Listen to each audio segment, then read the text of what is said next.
आप सभी को नमस्कार, जय हिंद। मैं मोहित बजाज एडवोकेट हमेशा आप सभी लोगों को साइबर अपराधों से बचने के लिए जानकारी साझा करता रहता हूं, क्योंकि साइबर अपराधों से बचने का एकमात्र तरीका ये है। जिस प्रकार तकनीकी बदलाव हो रहे हैं, लगातार साइबर अपराधी अपनी कमर कस लेते हैं आपको हमको लूटने के लिए, इसी प्रकार हम भी कमर कस लें उन अपराधों से बचने के लिए, एक दूसरे से इन्फॉर्मेशन शेयर करते रहें।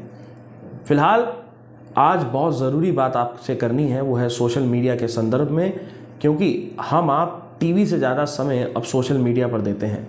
और बीते कुछ दिनों से सोशल मीडिया पर जिस प्रकार से हैकर्स की नज़र है, जब देश के यशस्वी प्रधानमंत्री नरेंद्र मोदी जी का ट्विटर अकाउंट भी हैक हो गया, आप सभी लोगों को पता होगा, समाचार चैनलों में आप लोगों ने देखा होगा कि प्रधानमंत्री नरेंद्र मोदी जी का ट्विटर अकाउंट हैक हो गया।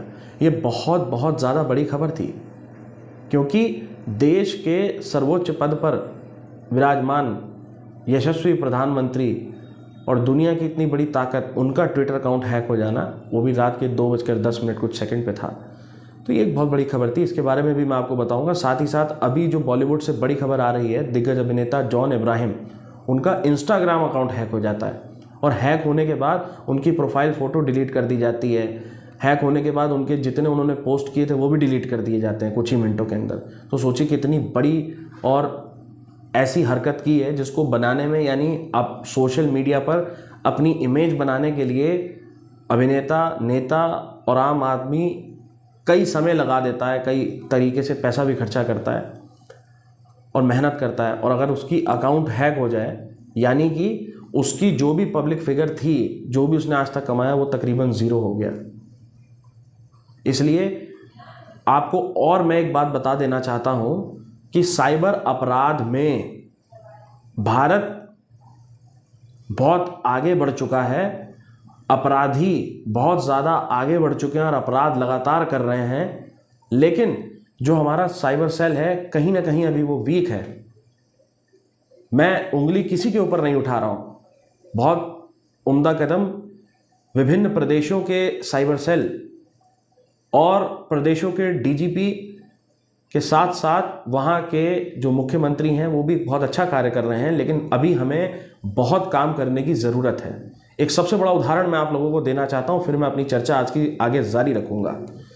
दरअसल आपको पता है, एक ज़िले में डीएम से बढ़कर कुछ नहीं होता। डीएम सबसे बड़ा अधिकारी होता है।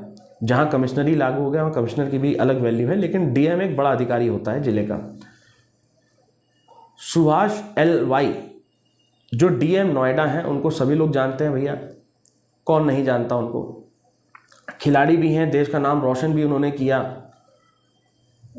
और उत्तर प्रदेश के मुख्यमंत्री से लेकर सभी लोग उनकी बहुत इज्जत भी करते हैं, आम आदमी से जुड़े भी हुए हैं। इनकी मैं आज इसलिए जिक्र कर रहा हूं क्योंकि नोएडा के डीएम के साथ एक ऐसा साइबर अपराध हो जाता है जिनसे उनकी छवि ही नहीं, उनका पद में भी दिक्कतें आ सकती थीं। समय रहते वो पता चल गया।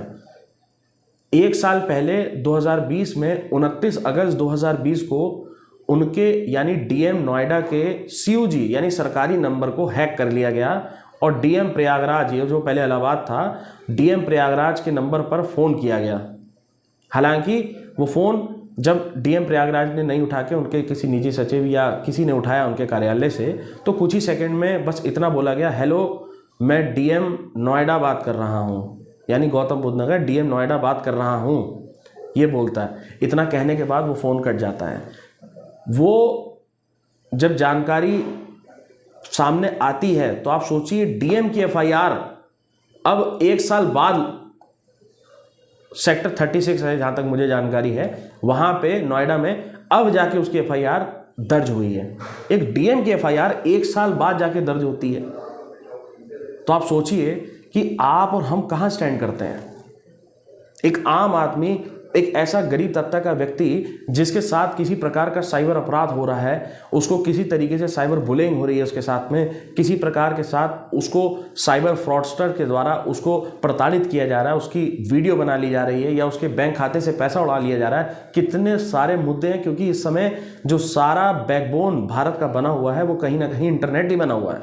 विदाउट इंटरनेट आप लोग एज्यूम कर सकते हैं कि कुछ देर भी हम लोग जीवित रह पाएंगे। जीवित रहने के लिए बात तक मैं इस समय कर रहा हूँ, क्योंकि हम लोगों ने इस तरीके का कॉन्सेप्ट बना लिया है कि बैंकिंग से लेकर ट्रांसपोर्टेशन तक हर एक चीज़ के अंदर हमें इंटरनेट चाहिए, गवर्नमेंट के रिटर्न से लेकर हर एक चीज़ में चाहिए। फिलहाल बात आज सोशल मीडिया की डिटेल में कर रहा हूँ, और अभी अभी जो खबरें आ रही हैं उनके अनुसार आप सभी लोगों से विशेष तौर पर अनुरोध करना चाहता हूँ कि आप सभी लोग अपने अपने फेसबुक के अकाउंट में अपना पासवर्ड चेंज कर लें, अपने ट्विटर का पासवर्ड चेंज कर लें, अपने इंस्टाग्राम का पासवर्ड भी चेंज कर लें। इन 3 चीज़ों का पासवर्ड ज़रूर चेंज कर लें। चेंज करने के साथ साथ उसमें अगर 2 टायर 3 टायर टाइप की सिक्योरिटी भी अलर्ट आप लगा सकते हैं तो वो भी आप लगा सकते हैं। कहीं अगर मेरी ज़रूरत पड़े सजेशन लेने की तो मेरा व्हाट्सअप नंबर है 9005710003, यानी 9005710003। एक बार आप अगर कुछ डिस्कस करना चाहें तो आप व्हाट्सएप पर एक मैसेज पिंग कर सकते हैं। मैं आपको सजेशन भी दे दूंगा और रिकमेंडेड पासवर्ड्स की लिस्ट भी आपको फॉरवर्ड करूंगा। दरअसल क्या होता है, हम हमेशा पासवर्ड को ऐसा बना लेते हैं, जैसे मान लीजिए मेरा नाम सोनू है तो मैंने लिख लिया सोनू @123, या लिख लिया बस सोनू सोनू, बस बात खत्म, या लिख लिया सोनू लखनऊ, सोनू मुरादाबाद, सोनू नोएडा, सोनू गुजरात, सोनू पंजाब, बस ऐसे ही हम लोग लिख लेते हैं, कॉमन पासवर्ड लिखते हैं। जब हम इस तरीके के पासवर्ड्स लिखते हैं तो वो बहुत वीक पासवर्ड होता है, सबको पता है, लेकिन फिर भी क्या करें, मजबूर हैं, भूल ना जाएं, तो इसलिए हम नॉर्मल पासवर्ड रख देते हैं। जब हैक होते हैं तब हमें पता चलता है, और ज़्यादा होता है तो हम क्या लिख लेते हैं, सोनू 123, बस काम खत्म। या आपका मोबाइल नंबर ही आपका पासवर्ड है। ये क्या है आपका तरीका? जो हैकर्स हैं वही हैकर्स इन कॉमन चीज़ों को यूज़ करके, इन कॉमन मेथड्स को यूज़ करके आप लोगों को हैक कर लेते हैं। और जब हैक करते हैं तो कहीं ना कहीं आप लोग प्रेशर बनाते हैं, किस पर? साइबर सेल पर प्रेशर बनाते हैं। हम जैसे प्रैक्टिसिंग अधिवक्ताओं पर आप प्रेशर बनाते हैं कि सर इसमें हमें बचा लीजिए, इसमें हमारी बेटी की इज्जत जा रही है, या इसमें हमारी इज्जत जा रही है, या हमारा सोशल जो है सारा नेटवर्क बर्बाद हो जा रहा है। तो उस समय प्रेशर बनाने से बेटर ये है कि कुछ समय अपनी बिजी लाइफ में से निकाल लीजिए और अपने सोशल मीडिया के पासवर्ड को ज़रूर चेंज कर लीजिए। फेक आईडीज़ बनती हैं, उसके लिए अपने प्रोफाइल को लॉक करने की कोशिश कीजिए। अगर आप एक पब्लिक फिगर हैं तो नहीं हो पाएगा, लेकिन हाँ अगर आप कर सकते हैं तो कोशिश कीजिए कि अपने पासवर्ड्स को ज़रूर एक बार रीसेट कर दीजिए।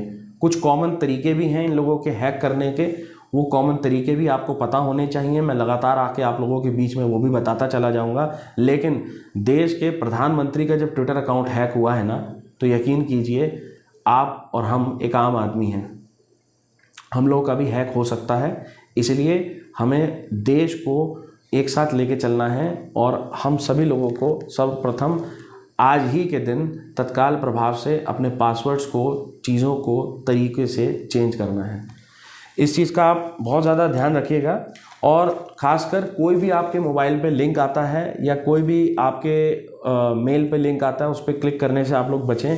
कॉमन टेक्निक होती है फिशिंग। फिशिंग का मतलब होता है कि सेम जैसे फेसबुक दिख रहा है इस तरीके की आपको पूरी विंडो दिखाई दे रही है और उससे आपको डेटा कैप्चर करने की कोशिश की जा रही है।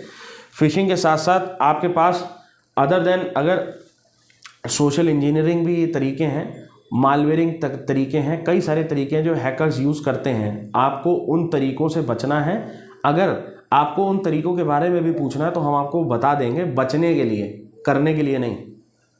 इसलिए सतर्क रहिए और एक दूसरे को इस संदर्भ में इन्फॉर्मेशन ज़रूर दीजिए। आज बॉलीवुड से लेके, बॉलीवुड के दिग्गज अभिनेताओं से लेके देश के बड़े नेता तक सबको हैक किया जा रहा है। इसलिए बचें और अपना समय भी बचाएं। बहुत बहुत धन्यवाद। जय हिंद, जय भारत। कसौटी वक्त की है, हौसलों को तोल के रख, जोड़ना है तुझे ऊंचा परों को खोल के रख।